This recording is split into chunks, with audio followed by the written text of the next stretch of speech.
అసెంబ్లీలో వివాదాస్పద తీరుపై సుప్రీంకోర్టులో రోజా క్షమాపణలు చెప్పారు.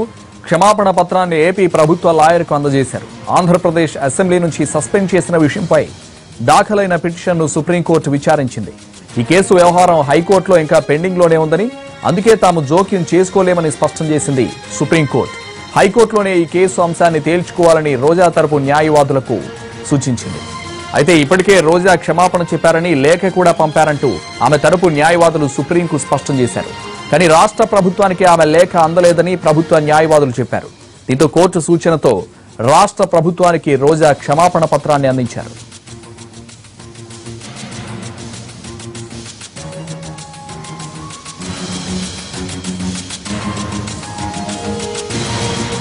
ఏపీ అసెంబ్లీలో రోజాతో సహా ఇతర వైసీపీ ఎమ్మెల్యేలు హద్దులు దాటారంటూ ప్రివిలేజ్ కమిటీ చర్యలు తీసుకుంది. అయితే మిగిలిన ఎమ్మెల్యేలు ప్రివిలేజ్ కమిటీ ముందు హాజరై తమ వాదనలు వినిపించి క్షమాపణలు కోరారు. కానీ రోజా మాత్రం అందుకు ఒప్పుకోలేదు. దీంతో రోజాను ఏడాది పాటు సస్పెండ్ చేసింది ప్రివిలేజ్ కమిటీ. దీంతో రోజా కోర్టును ఆశ్రయించారు. ఇప్పటికే ఆ కేసు హైకోర్టులో పెండింగ్ లో ఉంది. ఇప్పుడు సుప్రీంకోర్టుకు వెళ్లగా హైకోర్టులోనే తేల్చుకోవాలని తేల్చింది.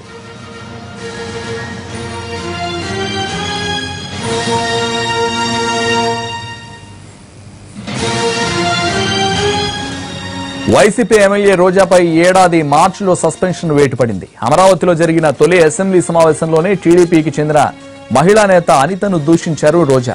దీంతో రోజాను ఏడాది పాటు సస్పెండ్ చేయాలని స్పీకర్ కు సూచించింది ప్రివిలేజ్ కమిటీ. దీంతో రోజాపై సస్పెన్షన్ వేటు వేశారు స్పీకర్ కోడెల. అంతకుముందు 2015 డిసెంబర్లో కూడా రోజాను ఏడాది పాటు సస్పెండ్ చేశారు స్పీకర్ కోడెల శివప్రసాద్. అప్పట్లో ముఖ్యమంత్రి చంద్రబాబు నాయుడిని కించపరిచేలా సభలో రోజా మాట్లాడారు.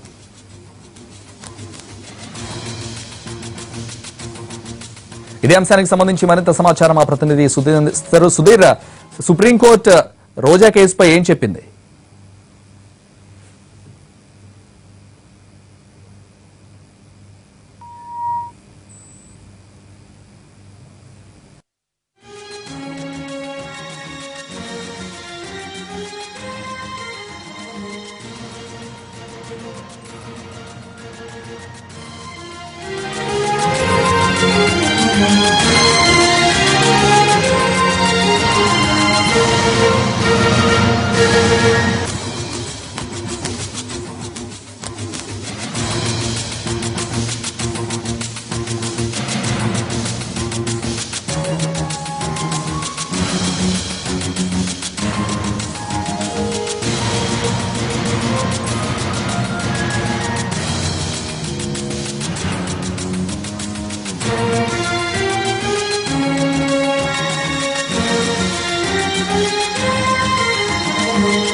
ఏపీ అసెంబ్లీలో రోజాతో సహా ఇతర వైసీపీ ఎమ్మెల్యేలు హద్దులు దాటారంటూ ప్రివిలేజ్ కమిటీ చర్యలు తీసుకుంది. అయితే మిగిలిన ఎమ్మెల్యేలు ప్రివిలేజ్ కమిటీ ముందు హాజరై తమ వాదనలు వినిపించి క్షమాపణలు కోరారు.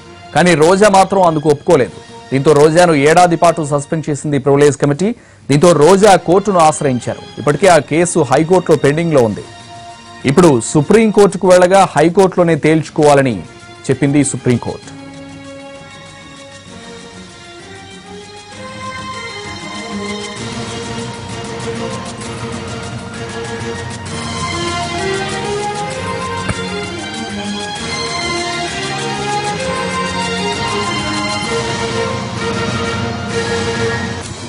వైసీపీ ఎమ్మెల్యే రోజాపై ఏడాది మార్చిలో సస్పెన్షన్ వేటు పడింది. అమరావతిలో జరిగిన తొలి అసెంబ్లీ సమావేశంలోనే టీడీపీకి చెందిన మహిళా నేత అనితను దూషించారు రోజా. దీంతో రోజాను ఏడాది పాటు సస్పెండ్ చేయాలని స్పీకర్ కు సూచించింది ప్రివిలేజ్ కమిటీ. దీంతో రోజాపై సస్పెన్షన్ వేటు వేశారు స్పీకర్ కోడెల. అంతకుముందు 2015 డిసెంబర్లో కూడా రోజాను ఏడాది పాటు సస్పెండ్ చేశారు స్పీకర్ కోడెల శివప్రసాద్. అప్పట్లో ముఖ్యమంత్రి చంద్రబాబు నాయుడిని కించపరిచేలా సభలో రోజా మాట్లాడారు. దీనికి సంబంధించి మరింత సమాచారం మా ప్రతినిధి సుధీర్ అందిస్తారు. సుధీర్, దీనిపై రోజా స్పందన ఎలా ఉంది? ఈ విషయంపై 2015 డిసెంబర్ 8న ఏపీ అసెంబ్లీలో జరిగిన సంఘటనకు సంబంధించి ఈ రోజు మరొకసారి సుప్రీంకోర్టులో రోజా తరపు న్యాయవాది వాదనలు వినిపించడం 2016 ఏప్రిల్ నెలలో ఈ విషయానికి సంబంధించి రోజా క్షమాపణ చెప్తున్నట్టుగా ఒక లెటర్ ను సుప్రీంకోర్టుకు సబ్మిట్ చేయడం జరిగింది. ఈ విషయానికి సంబంధించి సుప్రీంకోర్టు ఏపీ అసెంబ్లీ కార్యదర్శి కూడా నోటీసులు పంపించడం జరిగింది. రోజా క్షమాపణ చెబుతున్నారు, దీనికి సంబంధించి మీరు ఏం చెప్పబోతున్నారు అనే విషయానికి సంబంధించి ఏపీ అసెంబ్లీ సెక్రటరీని కోరగా ఏపీ అసెంబ్లీ సెక్రటరీ ఇంతవరకు కూడా సుప్రీంకోర్టులో ఎలాంటి అఫిడవిట్ దాఖలు చేయలేదు. దానికి సంబంధించి మరొకసారి ఈ రోజు హియరింగ్ కి రావడంతో మరొకసారి రోజా ఈ రోజు కూడా గతంలో ఇచ్చిన క్షమాపణ లెటర్ ను మరొకసారి సుప్రీంకోర్టులో ప్రొవైడ్ చేయడం జరిగింది. అయితే ఈ విషయానికి సంబంధించి ఏపీ అసెంబ్లీ సెక్రటరీ ఏం చెప్పబోతున్నారు అనే విషయానికి సంబంధించి అయితే కొంచెం ఉత్కంఠగానే ఉంది. ఈ విషయంలో మాత్రం రోజా ఒకటే విషయాన్ని చాలా స్పష్టం చేస్తున్నారు, తాను ఏ తప్పు చేయనప్పటికీ దాన్ని అనవసరంగా 1 సంవత్సరం పాటు ఏపీ అసెంబ్లీ నుంచి నన్ను సస్పెండ్ చేశారు. ఇది తన నియోజకవర్గ ప్రజలకు కానీ తన నమ్ముకొని పనిచేస్తున్న